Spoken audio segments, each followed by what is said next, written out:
ndanga maboli wa fitema so na se to nyamielo nyamie ndale ka be bombe tramase e nyamie ka e meme ye tramase meme yi e jaso kokwe bonda ye nyamie ya ye ma e kula le yon hallelujah hallelujah makanvle o nyamie ile e kula iko ase Jésus du mainu hallelujah ha nyamie inu oyo fe sanga gabo kremiale kele keke iso e baba die mami wiem beti ase manyamie owukai ke na ke groupe kasi wa ba mai krai jaso be ku ye nyami yaye sade na gabo nyamie oyo maye se afen ma engu ke fe ya lo ba nyamie iso anu ye ba ma ye trama ase nyamie na se ke afen nu ma ye nanti afen nu ye nanti afen nu ye nanti ye ma ye nya kolale nyon hallelujah makan vle oye nyamie ile titi Jésus demande moi iso amen o ma blenga wajuye wajuke eti ele mo kwenu ndolo isoti eni amanga boye nyamie okmini suke ande ye o ma ile mo kwenu jasin ye flei ke bakpo ku ye bonda ye mama nyamie e nyamie nyaye onisa danga bo oyo ofama yinti.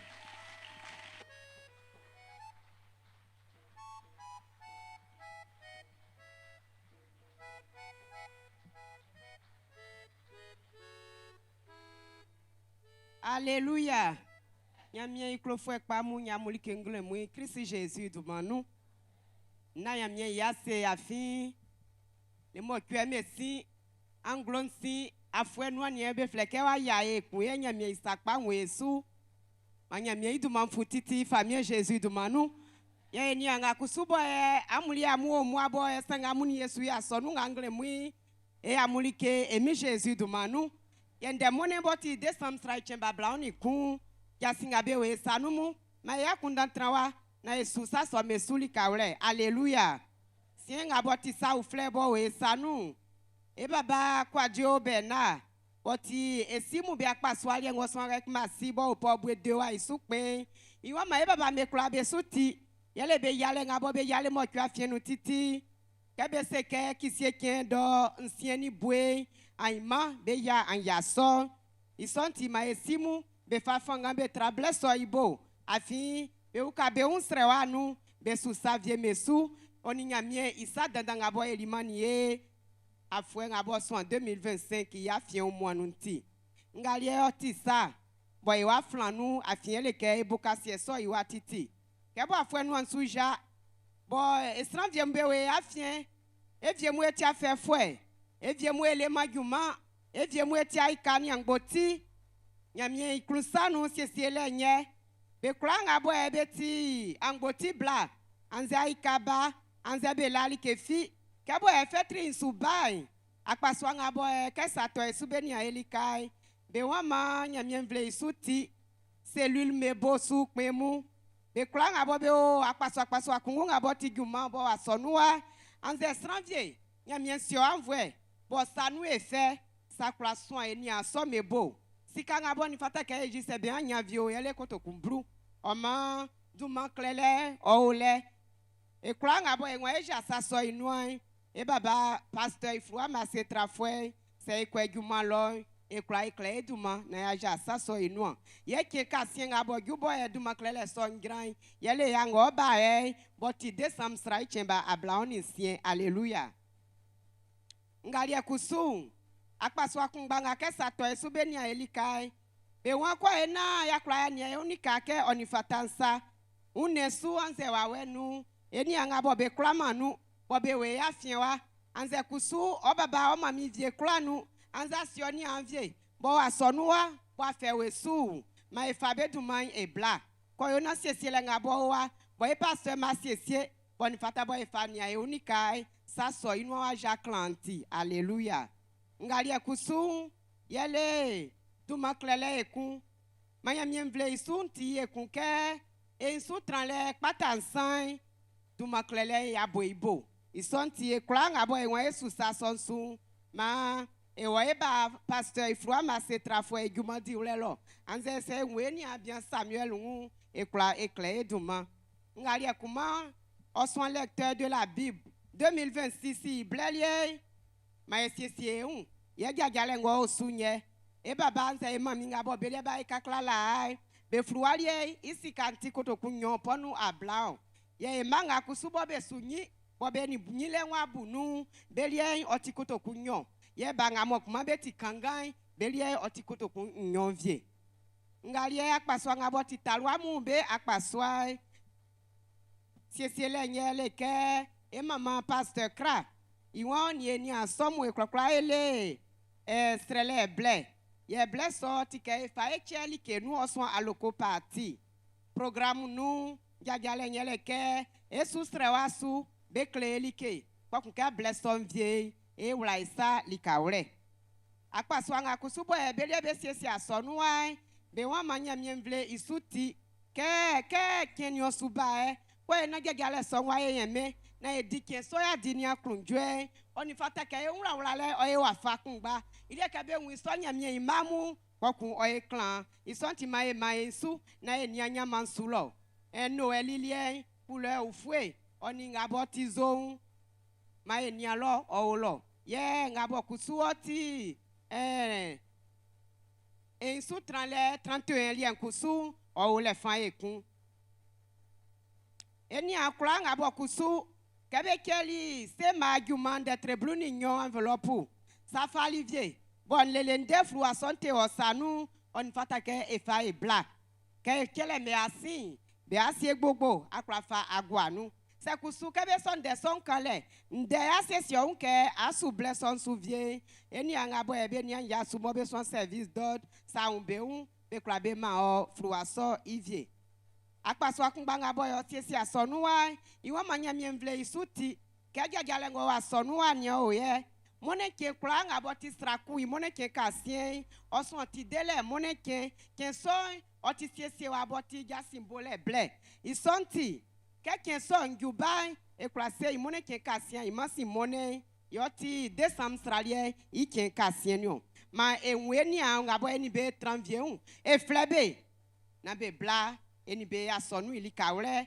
kwekun nyamiende kanle nu okra yo masra vie nyafanga okra yo masra vie nyamiende iwre no afe nwama anangama haleluya ye akpaswa ngabo kusuke sato esu beni elikai be wa manyamiemvle isuti keke uruli desam sranga nu ko fe ile klikli bo gunde mone woti chemba blaoni kun kale ngabo ole otisika kotokunkun isonti ka fofru akango sanu sani anuna sauma savie ore ka sonu vie ma egra e baba ni ema mi vie me ongwale e umbeun be jijinu be kre ye ngalie e wike be boli sa so mesua ele vie ngabo e o awrombe nu manya mi fomvo e Jesus du manu ye sien e ba pasteur Kra Daniel iwa ma nya mi vle isuti kasi sele ngabo ba siesie e aboni insan e si so wuli desam sranga ichemba mo kwe e baba so eni abianga boyo wa dona inu boso insan ya osami Alexi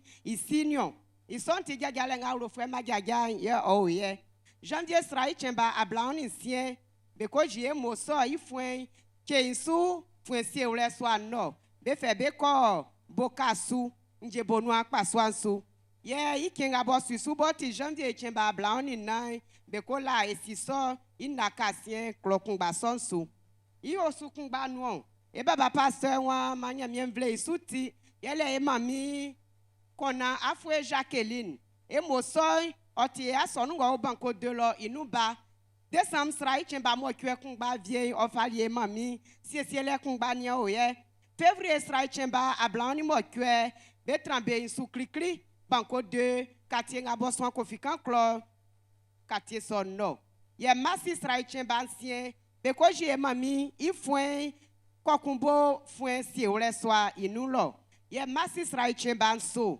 emoso beko le inakasien nyamche konaklo o kokumbo akpaso anso manya mienyo e fomvo fue iwa we san otinga e so ebo ra e fanga ko yo na sulenga esui sanga begumu bakegema sanga enya kekle ginale afinya miembo elikasi so but isna kun sura lelie nyamien je inu ame emi Jesus du manu amen.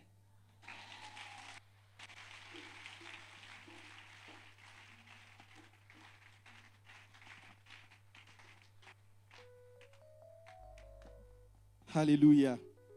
ma kan voulait oye nyamilie ya ma nyamie o ma ifanga na ngaboti jajale ngo frake subesu ma isubesu anjuenu Jésus du manu moiso o ma ngabo owe isanu kusmalie oti asenda e mami oni e baba vie bo nyamie o elisa dadam o famani be o be kuneke bele iase isoti e baba ngesan iwaliamu oni e mama Thérèse i alobukla be we be la nyame nyase be si nyame unye yeleke blambo nyame oflali be wa anze be mami ngesan Thérèse bo dumaka ba isi wa yele mama TBD nke nyame ofenvoli be ba ku asonu moan yoli iko swan be bo soti be we be la nyame nyase ba ku be la e baba krada ni leboti asonu asukpen oni bo son fa be kula ye nyame vle bo ikula yoli iko swan be bo be la e ase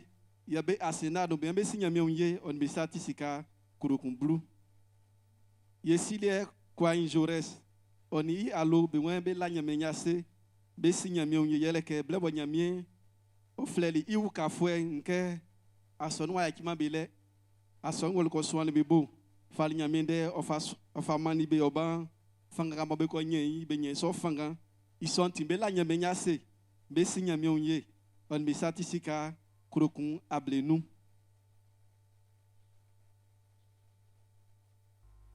ye mami mama yobue oni alo ngesa insan i alo lia be kusuma be la nyame nyase be la pasteur oni ibiro oni asonu fo be kla be la be ase yele kenyamien o silbe wa envoie o ma blebo nyamien o fle afwen sukon isoti o sinyamien unye o la nyame nyase oni sati sika kurukun blue makanvle oni aja ile oni mamale o nyamien ile ikula ebonda e mama nyamien oni sadda ka bo nyamien o yobe o fama eni mamuti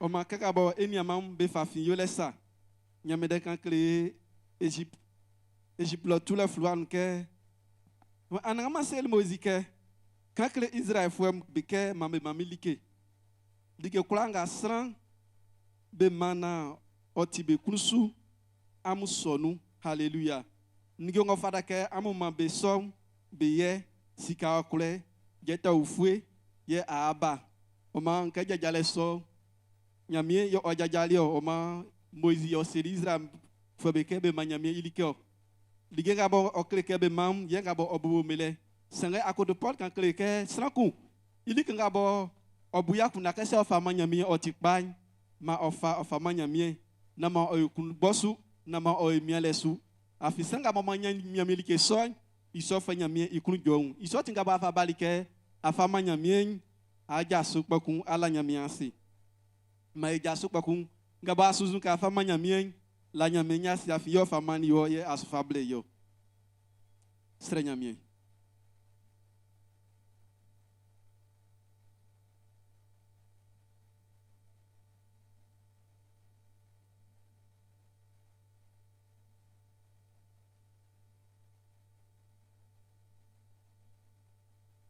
Ngambo Suzuka e faible onyo ye mien blarasu Jésus du manu moiso amen ye kwa iguasi Souffre d'entendre Jésus baraito Egala mae ibrusunyo Egala mae ibrusunyo anyama tete mwe Jésus baraito Egala mae ibrusunyo anyama tete mwe Jésus baraito Egala mae ibrusunyo anyama tete mwe Jésus baraito Egala mae ibrusunyo Jésus baraito Egala mae ibrusunyo anyama tete mwe Jésus baraito Egala mae ibrusunyo Amae fa César infame Jésus a okakle liesa osanga ba yinyamye sikanya kunjwe surale watre safwenso Amae fa César infame Jésus a okakle liesa osanga ba yinyamye sikanya kunjwe surale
Nyanangama elawase ngwai ala jeni fanga fion nyamien au kali onvle gwacha fietene nou juma dileme nou l'automea fien via nou iklokla son nou adjan libe sin au kalibe amanibe dwe oma ande chensan onvle mbali onyru oni teleni blusu ni wasenai e fait clair ya chosano ke baba nyamien si envoie na sono Jésus de maïno Amen. yeah ngamonde kani ke sanga fa je fa ma ono ande baba anie so fo likai Oh Jésus. ma orak me sonden so nando soan zengle muyen baba o mam ngabeli ma sna kuli afanga fati baba resu Jésus de maïno Amen. ma bengwai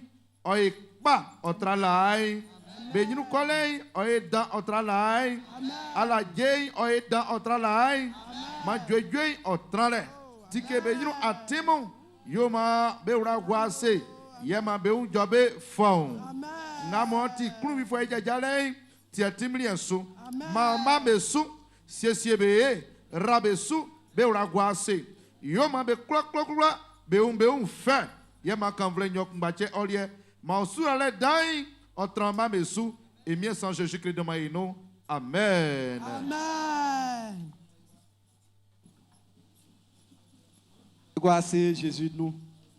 Oma blenga nous yekundeke ici eni mangabo ande yoti be wa ulule kikri asupe nous asin aze kusuma tini nyamiende ye ande asuzun ke afangu afama nyamien se awo ya fien isra okpake aja suma nyamien vle osiwo awu fueble.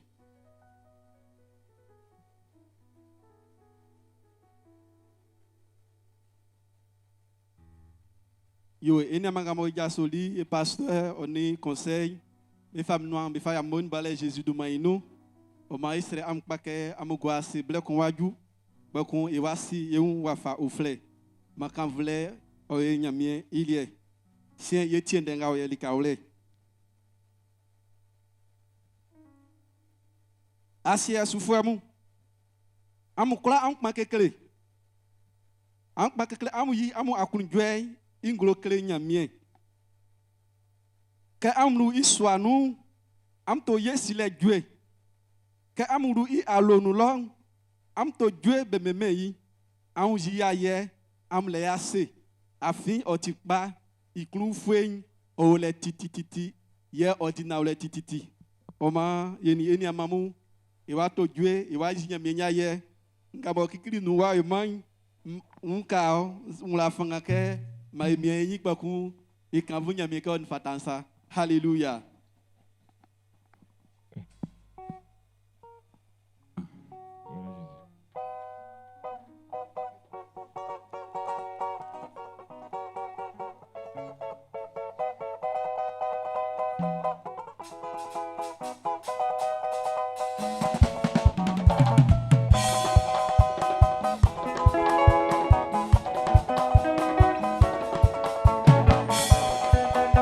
Anama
jọlẹ náà wẹ.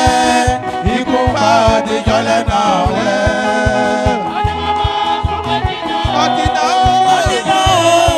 ọ̀pẹ̀nu àlọ́mọ gbogbo ẹ̀tìdá ọ̀tìdá lílé ọ̀pẹ̀nu. Ikú pa àtijọ́lẹ̀ náà wẹ. Ikú pa àtijọ́lẹ̀ náà wẹ. Àlọ́mọ gbogbo ẹ̀tìdá ọ̀tìdá lílé ọ̀pẹ̀nu. Àlọ́mọ gbogbo ẹ̀tìdá ọ̀tìdá lílé ọ̀pẹ̀nu. Ikú pa àtijọ́lẹ̀ náà wẹ. Ikú pa àtijọ́lẹ̀ náà wẹ. Ọ̀tìdá ọ̀pẹ̀nu. Àlọ́mọ gbogbo ẹ̀tìdá ọ̀tìdá ọ̀pẹ̀nu. Ikú pa àtijọ́lẹ̀ náà wẹ. Ikú pa àtijọ́lẹ̀ náà wẹ.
Kwa kwa Nyamye waye ike kwakwa treyo. Oh my God, give me a go. Nyamye waye like kwakwa treyo. Nyamye waye ike kwakwa treyo. Oh my God, give me a go. Nyamye waye like kwakwa treyo. Jésus n'a essuyé. Like kwakwa treyo. Ça aura fait 25. Bon là c'est.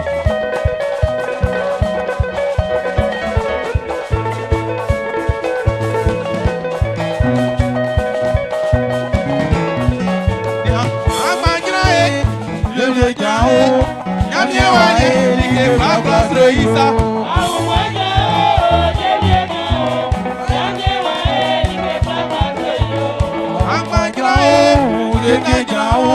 Nyamye waye like kwakwa treyo.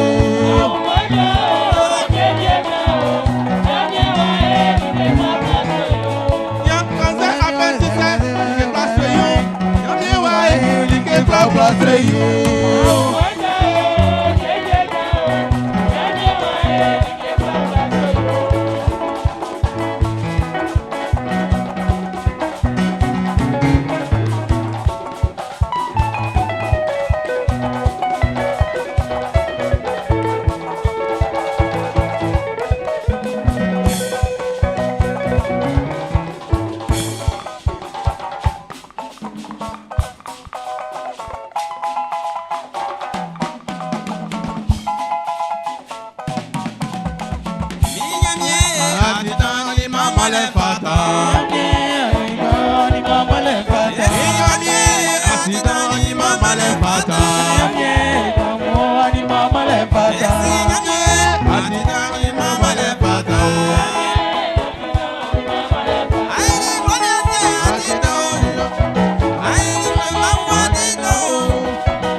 Onyawana wasumeyo.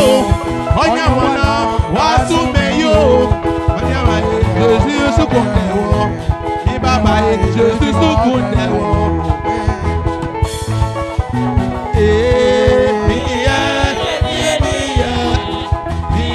Famille unique et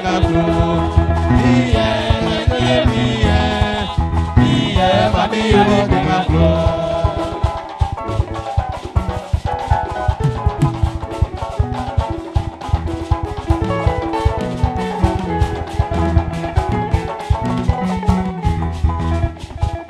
Alléluia.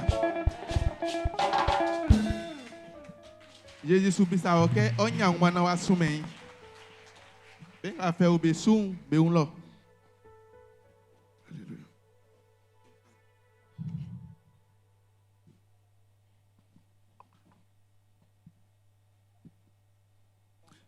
Nyamie wanga tiulengbi tiema ya yawa.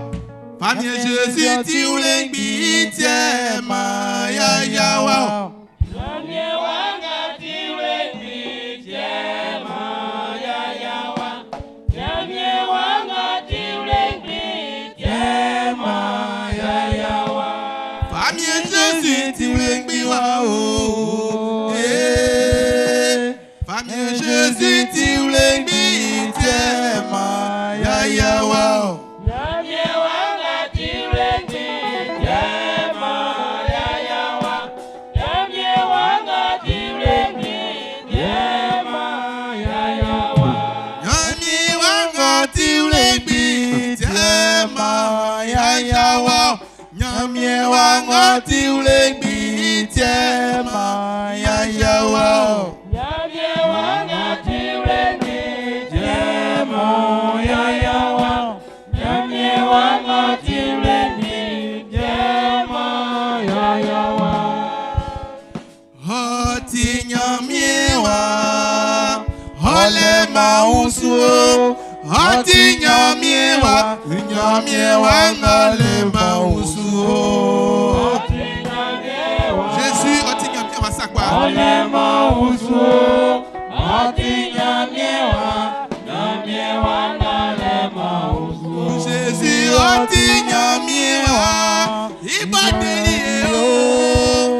Hoti nyamie wa ngale mausu.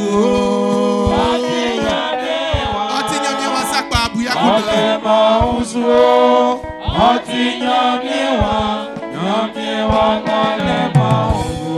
Il y a hoti nyamie wa o. Ole kulale o. Hoti nyamie wa ngale mausu o. Oh, yeah, fie. Olema usu, ati nyamiewa, nyamiewa ngalema usu. Ole mambobola le magwenye.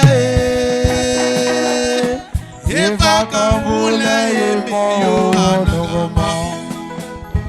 Ole mambobola le magwenye. Eva mama le yemeyo anogoma. Jésus ye. Oti ulengbi eku. Ulengbi. Jésus ye. Ça je me souviens. Ça je me souviens. Iba odeli o.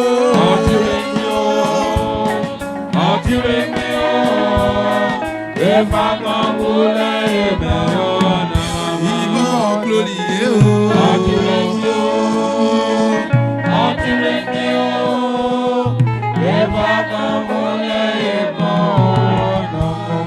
Jésus ye.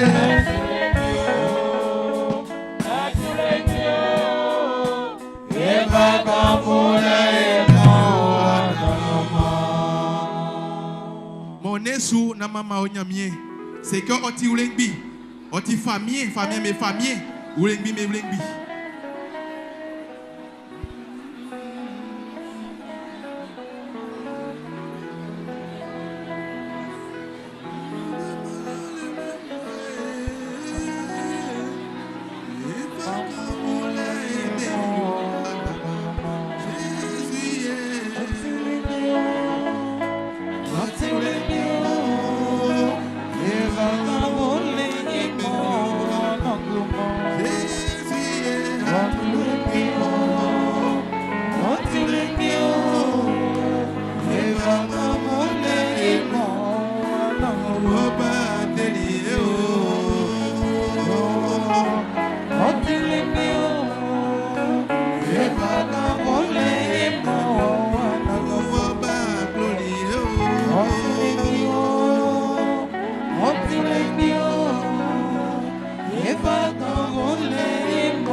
Moi, femme, maman, là, et mon Jésus, et comme des demandants. Alléluia.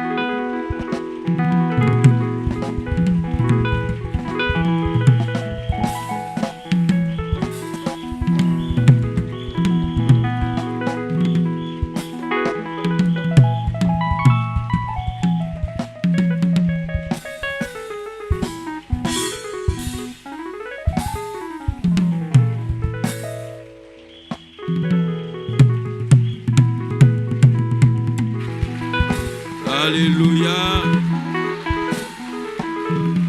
Alléluia. Manyamie idumai ofuimvle ya fien. Makanvulen oyulie titi. Ayeyilen oyulie titi. Mwekesran kunsu se iklanke mikla nan kokokun afinyamie ni obe ono. Alléluia.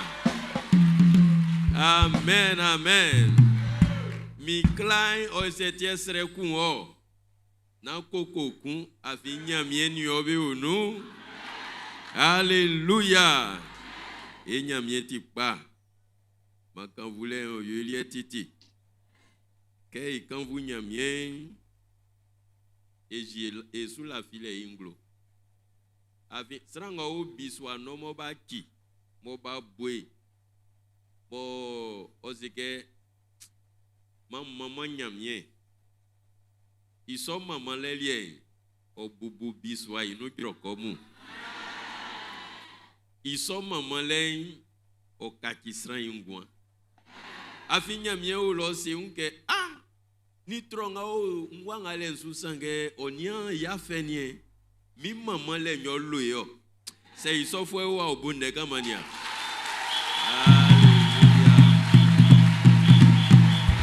Alléluia.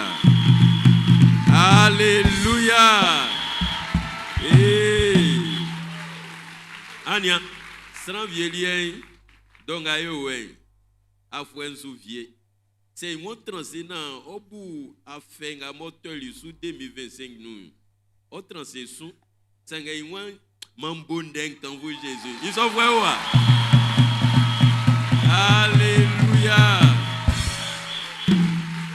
Alléluia. Ma onyamie maman len ofuke latiklomo bon fani ça. Amen. Afi onyamie tipa. Ole malike kuma yo me imo ngume yo. Iwa a mi wai imama len okamia ngure. Afi wa priansuke ya femu beji maman lenga o enu anu milika okplini zuko maman mi ngura so fime manyamie fu onu sa Alléluia. Yensike ofu onu sakpa nsike ofu onu sakpa manyamie isura len oye kula elie Jésus du maino Maïkaye osunu na ekanga nyamiende pole nyongamo ande efa soin ebo. Maïfa enyamiende floa o gwemunde tre abla oni sang iman no fagrin mansien. Amami alien di mi kpofu embesiso agwa mi tisungo fani mi kulu ankusu yi lele bugwa nsike ke mi inte osun ayi okunfue ni okuleng benglo milika ken kwakwa anangama nsu yakima oswanu balele sans mawu. Amen. Amen. Raonde nzumai ngamo tio wa nsunde siminu na onvlein oti ndenga mo srantio onyan kakile kankle ndenga srantio onyanglele kankle ndenga srantio onyankulale kankle ndenga srantio ifangai isula filen o ukasoi elifwenkle ma blen oyo o maman les blés Jésus du manou amen baigwase nyamiera musu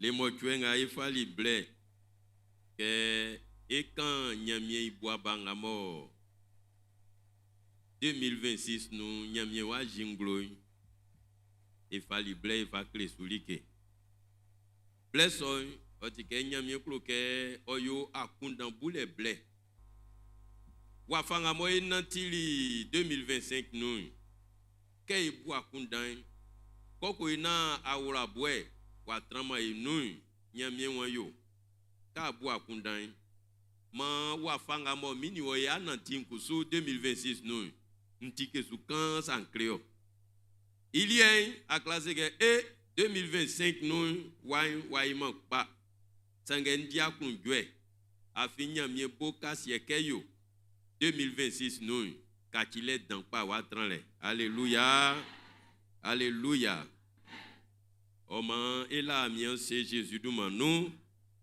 afin sike nyamie okluke oyo e unsaye okluke oraye supa sula filen ofindenga mo eti yendenga mo eti otinyamie inuan denkusu alléluia ndia kunjwe afin nafisuke ndenga mamutibelen okaki amu akundan okun kaki wafanga mamunanti alléluia alléluia ewo ejwe ablauni san imanunu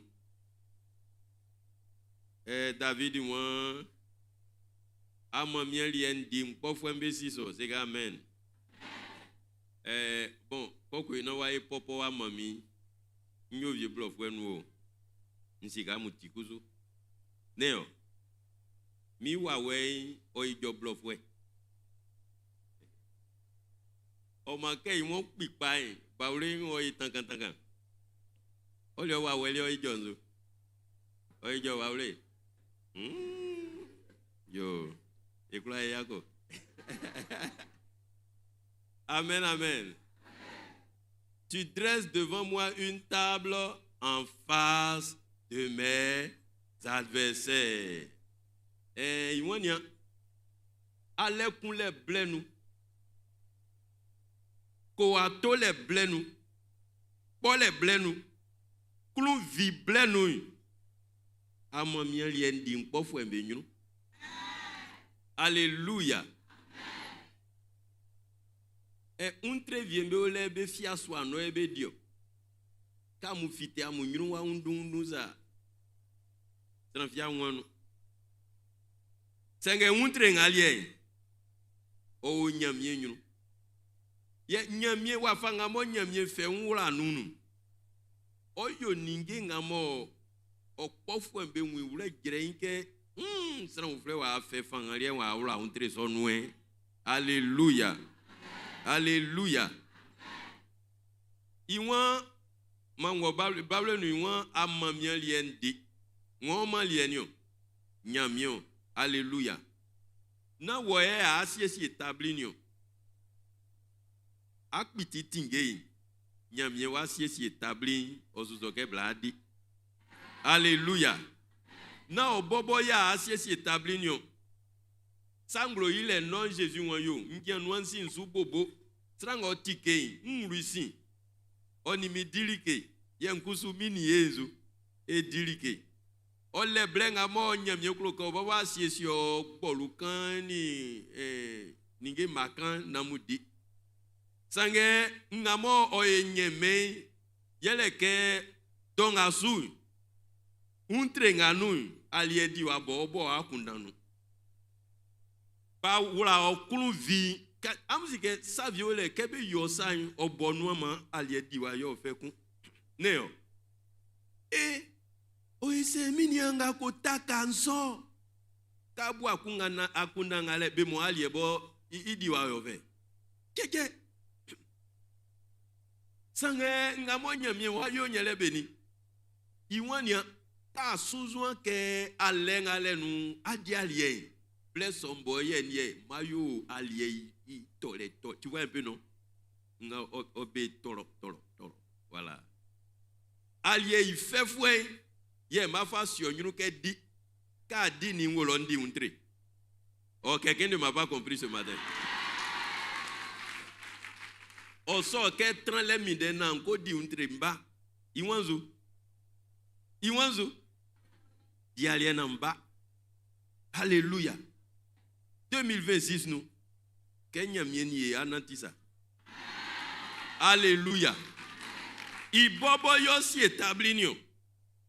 Afin kulalen osu fima obobo fangan. Kulalen o fin nyamie fangan. Nsima bengamo beo alekun lenu. Beo alekun le blenu.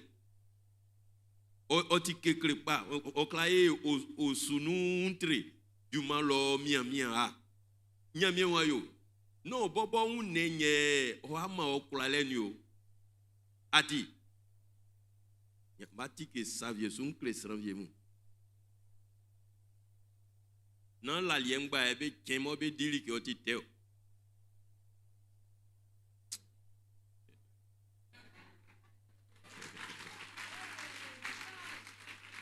amen. Non, non, bouike, ple croire nga ken la liena su dilike, mbaimba baifemba mo neka di keke. Je veux dire à quelqu'un, nyamie fa ngula no ken kan kloka afi blengo bale a ken la fla su diali papa mo e. Ah. Alléluia. Koko ena sakebe sramia be mo na be fun wa wete tien su bosun cleo. Kalieke som quand vous nyamie afi alien a dire okpofo embenyo kenyamie mo alie ka din toko fi nwe sanu wa jaso oni benga be jaso hu be so akun. Alléluia. Alléluia. Amen amen. Na baba fanganya fa kun lekun sanga nyamie bobo yoni be akun kenyamie David sait que Amamien lien dit, blofoué nous c'est que tu dresses devant moi une table. Autant beaucoup y'olende. Autant que nyamie oniwo passer si bien une communion restaurée. Alléluia. Aucun sans commis sous malé. Anya. Qu'est-ce senti dans mon offre auquel blana animé à dilike. Non, Bézizeli. C'est pas un honneur ça. Babel nous disait. Wabuosran yaole. Wabuosran. Alléluia. Alléluia. Nyamie wafu nous. Plengamo asike ye babu misran dan. Blessons nous ni allez wa fangamo wa julo aklaso zwan kebo blessons nous be mosu. Alléluia. Alléluia. Ye ninge nganyamie wa yoy osufiama e iwan omamie liendi mi baba ni mi mami besiso mi klofwe besiso iwan keke o amamie liendi mwe besiso mpofwe besiso wafanga nyamie wara osu yamvia lienu o non osu c'est ça non. Ça ne va pas être caché. C'est ça on dit via nous là non. C'est que oi weinu. Strambe kwa besiso. Okpafu mbesiso. Okpafu mbesiso. Bezega mais équilibre ale yo ese wanyangio. Bien a e wesanzale o ese wa ekpao. Okpafu mbesiso. Alléluia. Osuyoma fia I obo benua hai stramo ekili wa wenu eli ke aluasa efeli kaguluasa yo ese wa epa wa fitenzra no yo ese bembuedu masrambe no Ah, okpafwembe awi kenya miewara osu. Alléluia. Afi likenga nyamie wa yo yele ke yo alekun le blé po le blé miamia le blé soin o akache lalo blé. Adi lalo Jésus du manou. Adi lalo Jésus du manou. Adi lalo Jésus du manou. Nya okpafwa mwela abe yo asri anze asu adjaso anze atranse ongwan obe sanu c'est bien et Dieu ba mon blé kan ka se ke mi won paja mi ba mi anu ekun en de koto kun bloa son sanu makoto mi popo fu kan di onu obo na toma ba wasikai onu obo na toma sika wamli onu obo na toma ba flo ba so ke sranti adwedwe o onu na toma bia swasika ongwan o ba sanu yo tingyo il y a un clonyo yo sanga je veux dire à quelqu'un tes adversaires ne vont plus contrôler ta vie okpafwa mesu tingo ongwan ku. L'atmosphère sera sous le contrôle du Saint-Esprit. Alléluia. Alléluia. Anya kenyanzo enwaye down. Okpafwa me ole. Bien maye le awe. Bien maye yo moye koklo. Bien maye yo moye mvlomvlo. Bien maye yo na no nyanyru. Be ole okumbe moye bobla. Nyamien souci établi onyru ka adialie. Ah, moi yo classé nyamien ke na me alie mon Dieu. Moi yo claqué ça. Moi yo claqué ça. Alléluia. Besu tingo ongwanku. Ongwan fwe. Na be abe tingo. Imo bobla nyamien wania nwa transedi. Oh lo yu ai. Na me alie me bien. Na imo ekpa me bien. Na resu bien. Alléluia. Alléluia. Amen, amen, amen, amen. Amen, amen. Je veux dire à quelqu'un ce matin, tu vas rire. Tu seras dans la joie. Nyamie wayo madia klunjwe. Nya okpafwa mbesi so. Besega ai lenyonu osiri ojirama besi so. Lenyonu odiali ojirama besi so. Afi la alien ke oklo ke o aklunjwe vie ibo nfu akloklo. Ye ka la fangan kusuma nya susu nya kebe kwamio. Oh. Oh, c'est qu'un soin qu'on... C'est bon, c'est bon. C'est qu'un soin qu'on... Alléluia. Non, tes adversaires ne vont plus contrôler l'atmosphère de ta vie.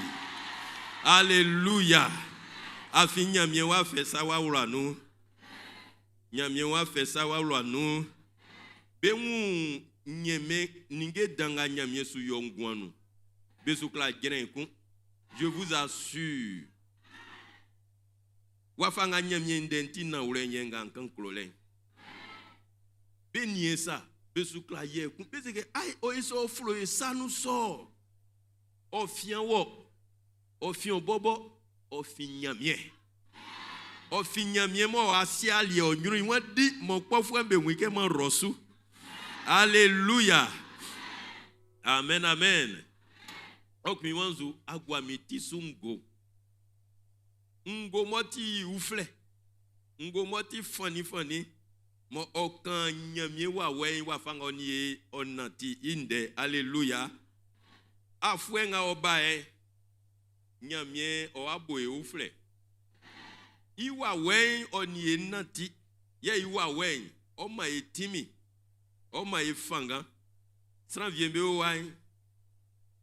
C'est wa wenu klafase otike yu onyuru oye mlamla ngo nganya mie fa go onyuru oye onyuru nyo mlamla c'est un week-end avec nous béigo tête. Si ne veut qu'un petit assez, pas d'aller dans mon pagancho. Béa quand bénu yassé. Afi ouawe nous, nyamie ouawe omae kolale de l'autorité. Quand l'Esprit de Dieu est sur toi, il te donne de l'autorité. C'est comment à Kotomu Besebeke, Jésus n'a pas de kende ko te tu ou la mbiswa à Kotopol à Kotopia Besebeke, baba mu ambo ka muniele, moi on va la ke fa yin meyo. Sran ke amusa ze nyamie. Ke nyamie wa we nwo su, sere ku o. Afin sran fi kla wo buteli nu. O nyamie ni obe onu. Se nyamie ni obe onu fu en be ngabe o men no be klomoku. Alléluia. Alléluia. Ye ngosoy. Oti be ngamo be fin Congo nomba fitembelie. Ceux qui sont passés par la vallée. Kafi vallée no fité, kafi Congo no fité. Nyamie gwoti sungo. Afi nwa vraiment Australia ngule. Anuma sinka ni Congo nunde. Benga moba timai anwo asonu ipage nsulo. Congo noi a otinde ndeolo saolo. Benga be na sia Congo noi. Nyamie iwa fa viole amusime. Sange ka ulu Congo noma fité. Asema ke nyamie ti bois otimi tafoué. Non, en français. Bon. En français, David dit, il me fait reposer. Il me dirige. Mais quand il sort de la vallée, il dit, tu es avec moi. Il dit plus il dit tu. Ben abe fin Congo no fité. Ben kama nyamie ndeke pasteur wa kan mima minga o se linke nyamie ti sa. Ka fin Congo no fité ani nyamie mu igo grei. Aseke misi nyamie animi onu. Asema ke ntilike ani srambe onu. Sange ka fin Congo no fité o fanga wukasu. O nyamie sile wukasu. O nyamie klole wukasu. O sula filen o wukasu. Alléluia. O ma ngoin o ti benga be sin Congo no mo be fin lo be fité mbeli. Afin nyamie o kloke o fangan o wukasu. O man sou se sran kun keyo. C'est donc à soi au Congo non. Si si on a fini à mieux soit gosungo. Alléluia. Nyamie soit gosungo. Il y a David Wanzo. Il wanzo nzo obugwanyo. Agwa mitizungo ogwenzo. Mikro ibzomi kwa makupla mikro wanze. Mikro wain obugwa neo. Alléluia. Alléluia. Wa wenu oklo wain obugwa. Na mien se Jésus du manu. Afi enyamieli oti anwe. Enyamieli oti anwe. Nyamie gaspiller. Bon, comment on dit gaspiller en français? En baoulé. O sakili ke blesse mon pa. O tu beza wo. Iwan o gwanti sungo, nkloya, mettez-moi le test pour m'aider s'il vous plaît. Miklo wa o ji, yo ese nyamie grama. Iwan enzu. O enzu. O enzu.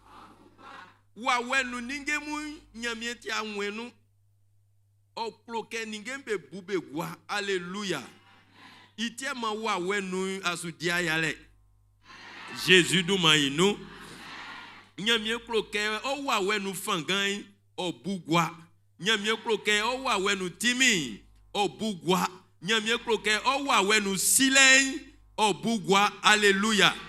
Yese wa wenu ningembe bube gwai. O kun gwasu wa esu mwike ningembe su bube gwavie. Alléluia. Alléluia. Nya sa kloke unenu ningembe bube gwai. Prinsu na wa wenu ningembe yese be bube gwavie. Alléluia. Afinya mie wa yo man ningembe bube gwa sakpa. 2026 nyamie na yengba elia o sanga ken ken vie o sonde so no afin o anwure no asikolio 2026 nganu ningembe abube gwa nya je veux dire à quelqu'un a trop anwure o nyamie sere wan awuka so minute nuke sanga sura lenga mo abugwa obo mo su klatrano alléluia nyamie watike o ima wa wenu ninge nga nwambe la anwube ninge nga mo abugwa ivyo ole ania srambe su ba onke uka esre wanu afinya miesu yo mo su bugwa o alolo biaze ge esun ebo afinya mie wa e mo sura len obugwa babu osran la o sange bia bu osran afin sura len osubugwa sura le osubugwa sran yo kro ke diata no tre abugese unenu ndeo wa wenu ndeo ke sura len wa ban oimo abuebla ninge nga makunde manya miesu fafa bleo marché nga makunde manya miesu fafa mo opportunité nga makunde manya miesu fafa mo afioti wa wenu nde ke wa wenu nyamie isura le obugwai okun ayi ma abuebla o nenu ninge mesu tre alléluia alléluia nselike nya Kenya mi isura le wosu Kenya mi ya nyu nyankusuma ole ninge viembe ole malela okumbe ba kendi la long klamu na ke ma jutio sange mwe ya tinsu ye unamia singa osuyo kele nyonu nglalwa mi o ya munglama alors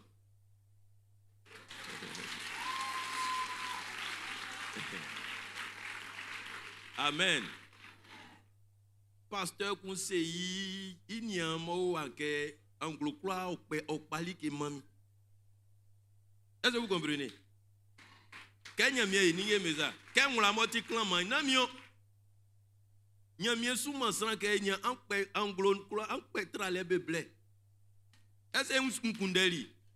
Ma flema sanga kwako na mwa Kenya mie sura misuna ninge mesu clama be ko yenga. Voilà, voilà. Alléluia. C'est comme ça. Srambe ha wike wa wenu ningembe subugwa. Oko su fitenzra nusien. Alléluia. Est-ce 2026 frère me ole? Est-ce 2026 frère me ole? Amen, amen, amen, amen. Au moment 2026 nga iswa ulu nuwen.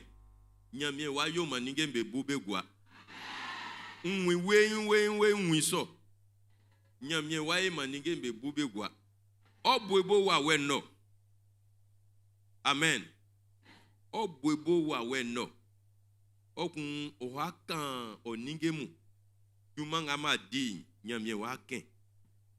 Ohatanga di nyamie wa ken.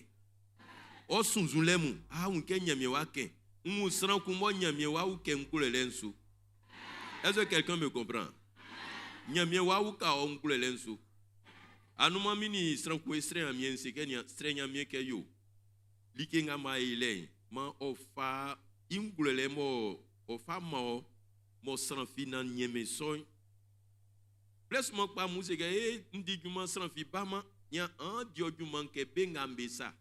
Kaole se nyamie wa wen oyoma ningembe bube gwan ngulele kun wa ba ma o manicure pédicure nga elen asuye ke magasin nga be matan olensa oyima bwebla srambe suba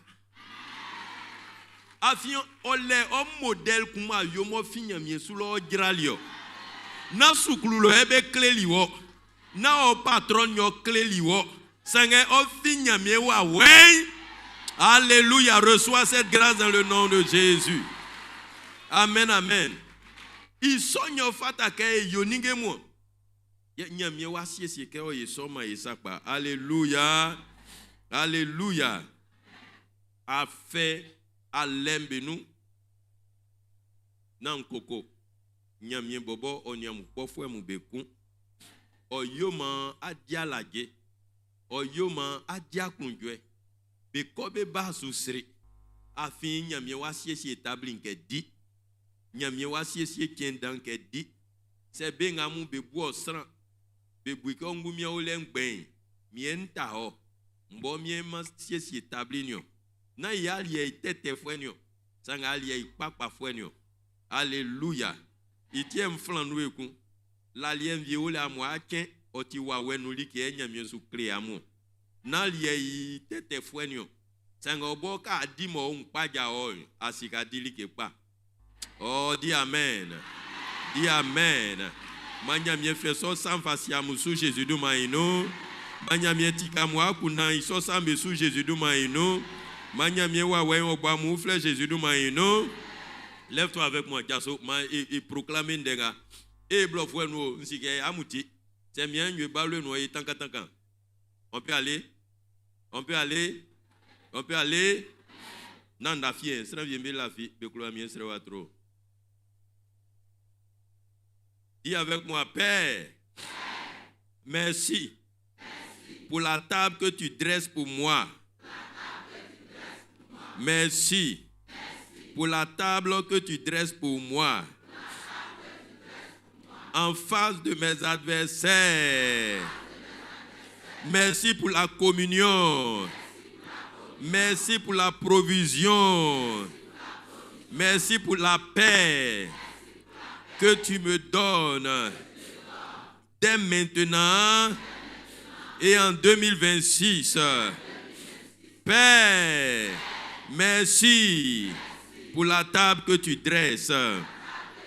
Seigneur, je refuse de craindre mes adversaires. Je refuse d'avoir peur de mes adversaires. Au nom de Jésus, tu changes mes combats en témoignage. En 2026, tu changes mes combats en témoignage. Au nom de Jésus. Angrantike sa kusum klamu. C'est yo. Asiali ki tiema san viemba jason. Asiali ki tiema ke klevie sou taos o sou tosule. Ndenga otiolieu. Sonu pa. Afin nyamie soucier si lalo dile ple. Nyamie soucier si lalo dile ple. Non pan, non rambo, non coco, sangue tranquille que quoi to fue ça. Minde lalo ngamo nyamye watike ongwan. Minde sa danga mo nyamye watike ongwanso. Alléluia. Seigneur, tu changes mes combats en témoignage. En 2026, tu dresses une table devant moi. Mes adversaires ne contrôleront pas mon avenir. Mes adversaires ne dirigeront pas mes émotions. Mes adversaires ne contrôleront pas mon avenir. Je marche sous une onction fraîche. Je marche sous l'autorité de l'Esprit. Je marche rempli du Saint-Esprit et ma coupe déborde. Ma coupe déborde de joie, d'amour, de force, de grâce, de puissance, de prospérité, de santé, de fidélité, de louange, de gloire.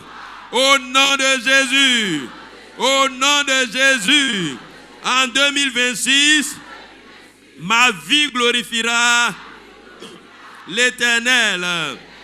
En 2026, ma vie glorifiera l'Éternel.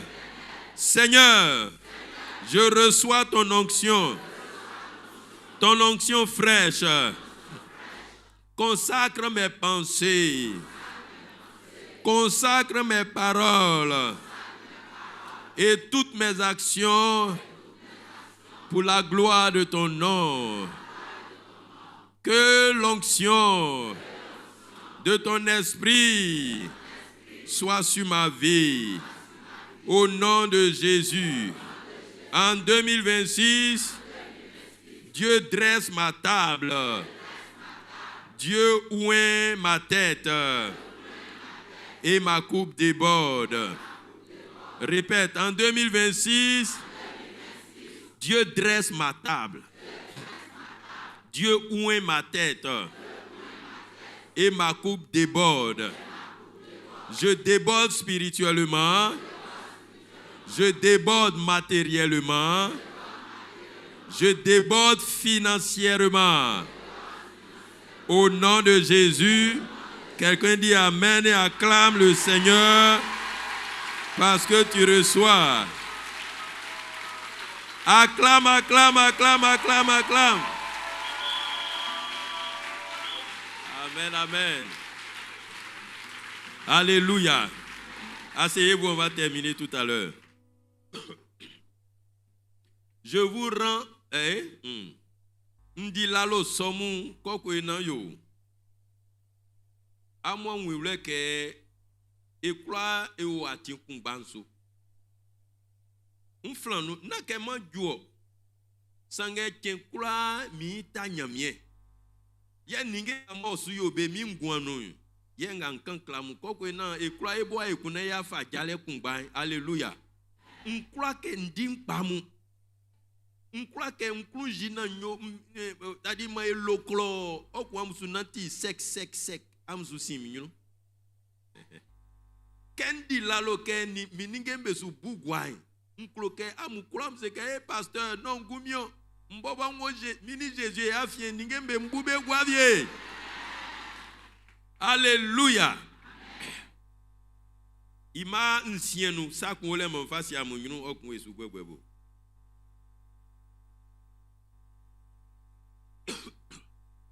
David, moi, oui, non, ainsi que, minite au souy, ayo klufwe ni oklole, benglo milika, kenkwa, ok. Que minite au souy, Azi oklole ni oklufwe inglo milika kenkwa blenkwa nu. Amen. Kei ken sorti klama. Sange Hébreu noy mankanga be klelo ile amumule. Iwan yo oklufwe onyo akunye be fuami. Non, amotie pas. Amule amotie pas. Iwan yo okunfwe onyo akunye be fuami oni nganken krikrinti kun be nyombeti ndekpa o sange kasien fwe nkru intra krikrin hai oyi mabwebla na o afemu be fun o non na wenyo fun o na propriétaire nyo seke hey anglo nzu vient nzu mi swa kale na afemu be fun o sange nyamie yakun ye oni pa elen yo fa fun o 2026 nous. Oh, tu t'es pas levé même pour dire amen bien. Non, dis déconne. Alléluia. Alléluia. Manyamie isura le ofun o.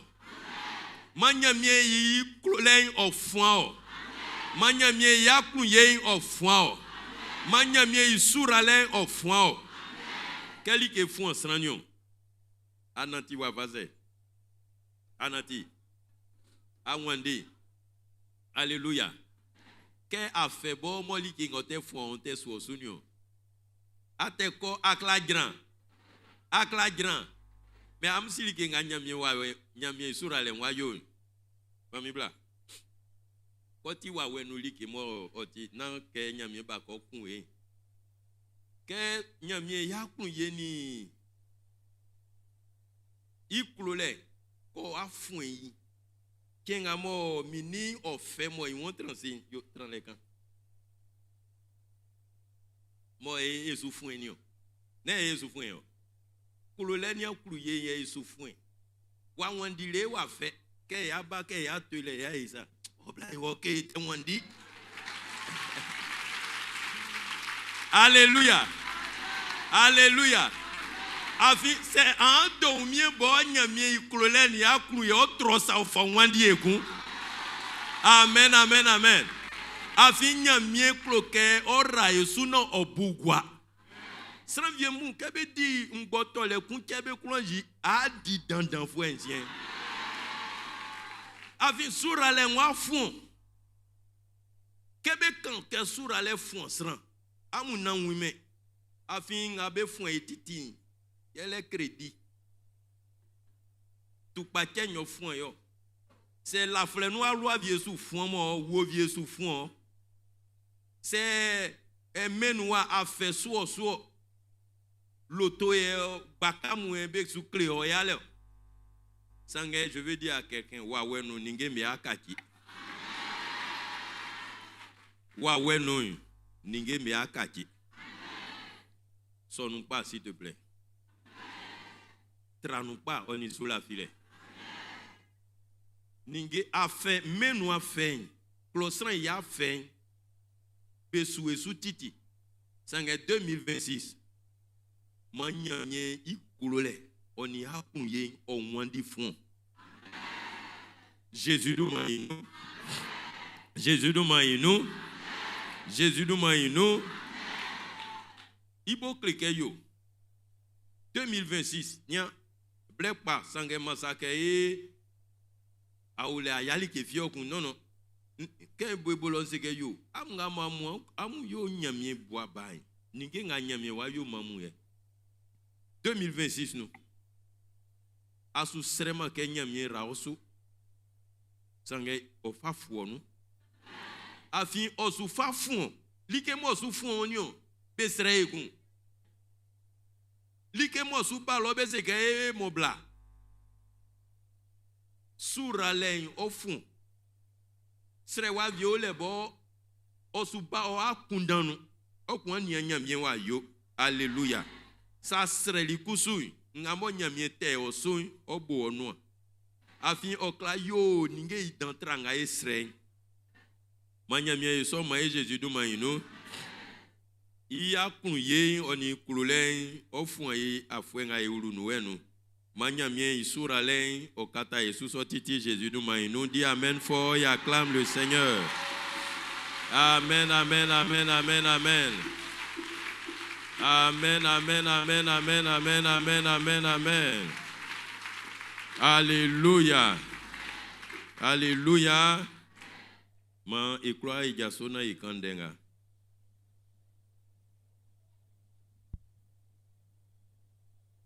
L'Éternel est mon berger.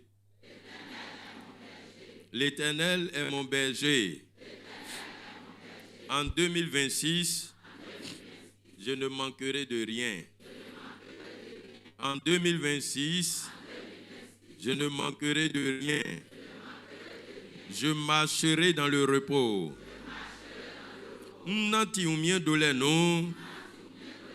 Je serai restauré. Nyamien bomi ou fleur. Je traverserai sans crainte. Nati Congo nous kwami.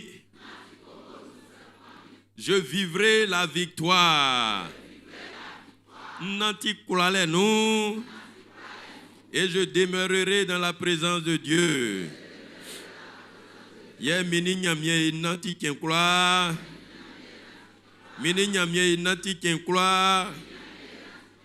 En 2026, je serai une brebis nouvelle, bénie, restaurée, honorée, glorifiée, victorieuse, parce que l'Éternel est mon berger. On acclame le Seigneur. Alléluia. Amen, amen. Ma ici on a agi quel est moi là mien c'est ma yo nya mien mo ma sranku ofa et sous la filaine on fait ça nous li ke fa la mien c'est ça l'aime kuswo serait la mien c'est dans afin sous la filaine de nga ken yo sous la filaine li ke nga yo hein wafanga mwasi esio angule no ma yule yenya mienia ngamo wo angule no yenya mienia alléluia manya mien ramuso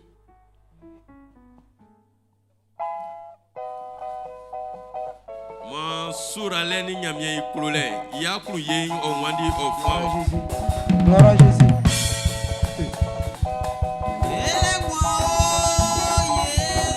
Gloire à Jésus.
Jésus de Maïno. Alléluia. C'est un week-end que vous faites sous fond. Grand bi. Au conseil que nyamien c'est yo. Ya kunye ni kulole nyo fond mion. Oli nga ele vaca soleil. Alléluia. Amen, amen. O maïla mien c'est Jésus de Maïno. Anuma si monnaie et yoli a son sang, ya soamu, blamu, baflemu, moi benya nou kaleo. C'était bien. Alléluia. C'est un bien dit soit kay ko e nyuno nsike ese se pa. Neo. Kay yo ko sanga ila mien se afin otike akunda nganya mien famani ile u kaleo no, fanga ono. Afin ya soa viembe ole be nan siablele ngunibe. Bécile à blé. Andé m'bla moins bien à fali canyon. Il veut pas déranger les femmes. Donc bien qui blanc mais nous bécile à blé. Sangan si que janvier non à que ya ça. Yeah. Ça a chauffé. Alléluia. Ya si kanga viembe au noir mon face ya munyon. Seigneur mien dit suna yulu anglo ou flenon et à fa blé. Nous aurons 12 jours de jeûne en janvier. Efa blessona efa le amien sanu efa afwe mo efa le amien sanu. Musike otike kenkunti anglo kunlie. Nga nyamewa wenti ke suklemi. Efa kenkun efa e anglo kunlie. Ken ena mume wure we sange donc asun pemulwa. En clair, que janvier non et transrewa nous kemba bruninho. Ye isrewa blé, ngremu blé nga ifastre amien et cléli un froid. Que ya ou janvier non et a fou ou flesso. Oma anuma sin fa froid sont facile ya munyon. Protéger les 12 portes d'entrée de ma ville, de ma vie, de mon église. Donc en ce moment, que froid on va bain. Ma enukungu efa flua sona efa srenya mien. Alléluia. Yeah. Blen a nyamie fama emo oti afwe ya tabo blemu Noël ni 31 et nous to li amu ke afwe li su 30 et insu Noël non et yo e bobo 20h ke vesi ke 23h et avieyo okun e asonu bomu cellule benu ke inu to li pengbemu be wini ke iso jajale otipa o ma lo e ko gwegwebo e kenso na mukura muti koko ina nyamie ikanvule imamalen e akogwe bolo koko ina nyamie wanya kanvule nti amen ya anuma sinkusu nyamie fanganu ke eno toli amu ke ma e faisanu nige soin ya symbole ibo amon sisi amu bo oma ande na amien se Jésus du mainu nsike o kakan yo wa sange nyamie fanganu oni amu nyamie kulole no tie nyani million 100 tima ela amien se Jésus du mainu alléluia o mande ngankele entra nu pao afin nyamie wa ma e ajale viemu ekun o ma entra nu pa facie ma kan voulait o yo nyamie le titi Jésus du manu amen et aso ya ofu emenu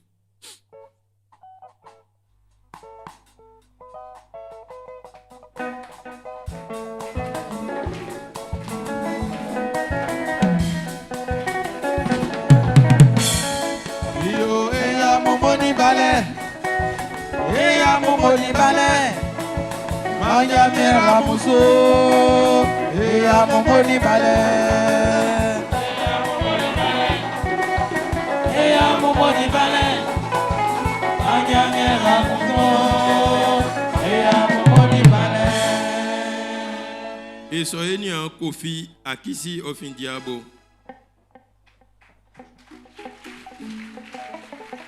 fa onige mona bla mami et so yao Melissa ofin man yao Melissa et so kwasi adio Delphine ofin boiflé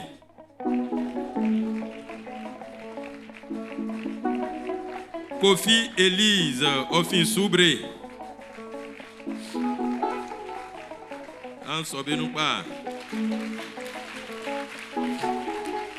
eni anga be supe no mwembe ule o maeso e be ngamo be kluke be ni ka sien maeso eni an ura Thierry ofin Mikao ura Thierry kwaku Aya Clémence ofin Konofla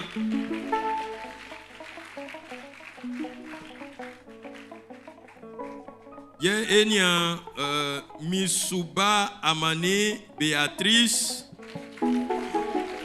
Kwasi Kwaku Élysée Dibi Kwadio Franck Sran Sansobe Pakebe Fabengwama Jésus Ambondepa Ansobenu Eya momoni bale Eya momoni bale Manya mera muso Eya momoni bale Eya momoni bale Mera muso Eya momoni bale Manya mera muso Eya momoni bale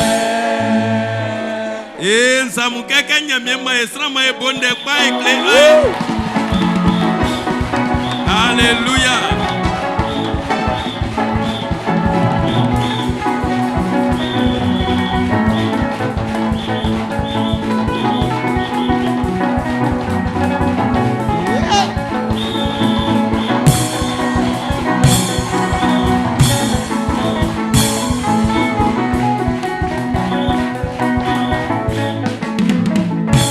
Alléluia. Wawenu ningemu hivye ka bugwa enko eza. Amen amen. E ya moni bale. E bengba be bali. Misuba seki. Misuba Amani Béatrice. Oh ni. Waouh. Ah OK. Kwasi Kwaku Élysée. Il est là. Dibi Kwadio Franck. il est là aussi. Amoni balé. Oma et diakonjoe. Hein? Olema mone kumo et là où faut. Ye benga beba kebeka ngusuma be soni manyamira mukura musu. Ye eni anga be sukpe numo be akon manyamira blenga mudiwansu. Samu kokuso e yo lo fu embe kura be like o. Anse be ke yo wa enzo. Esusuma mokale titi. Ye benga beba kebe ni eka kusuma se nyamie mania mukelo nansi sia mbo. Ma ikra e di nyamie jumai na sura len onwandi foye. Alléluia. Enyanga ande be fa bengwa man Jésus akuna ipa nyanga mo felen. Ça son vient pasteur Benia Mousre amien. Ma nyamie vle ojaso na Israël nyamie kasien. Et si nyamie kple ati nyamie kuma si sankla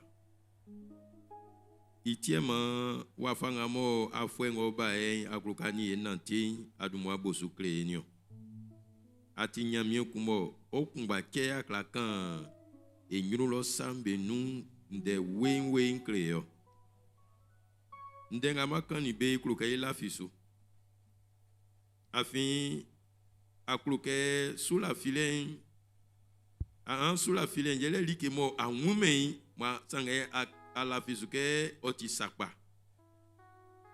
oma ila fiosu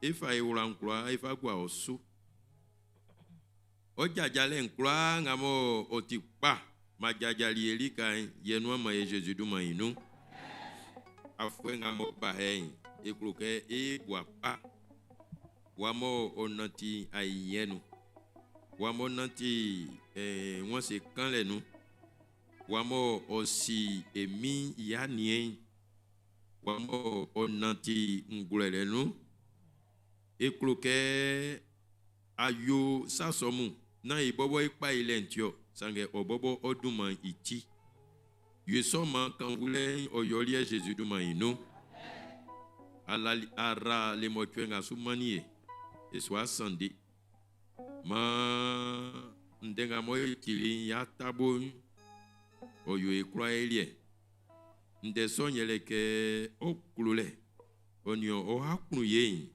o wandi fwai ma be wandi be fwai na ninginga be fwai la amun be bobo mo obobe noavie afin okululen ole fangantra polen o akluye ole fangantra kluvin o man sebe nyani fangambe fuaniye esike okululen onya fangan fuaye trabe okululen o akluye onya fangan fuaye trabe Boubéou Jésus du maïno Boubéou Jésus du maïno yeso na bae unyanzwen yeso na ikpofu embe unyanzwen yeso na benga begwa enyanse mu be unyanzwen makanvule oyoli etiti anwo nyamye ya unjwenu ndenga mokani be amungwanso orabesu oyenwa Jésus du manu amen.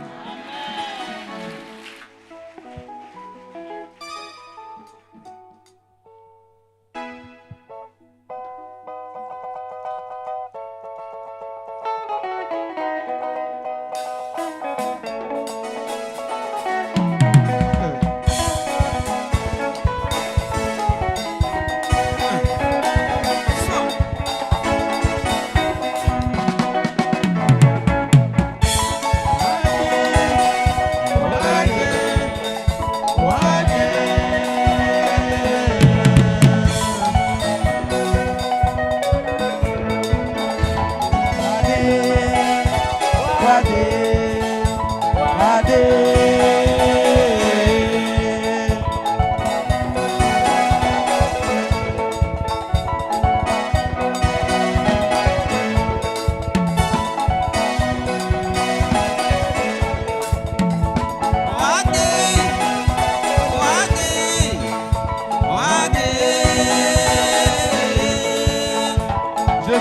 oh.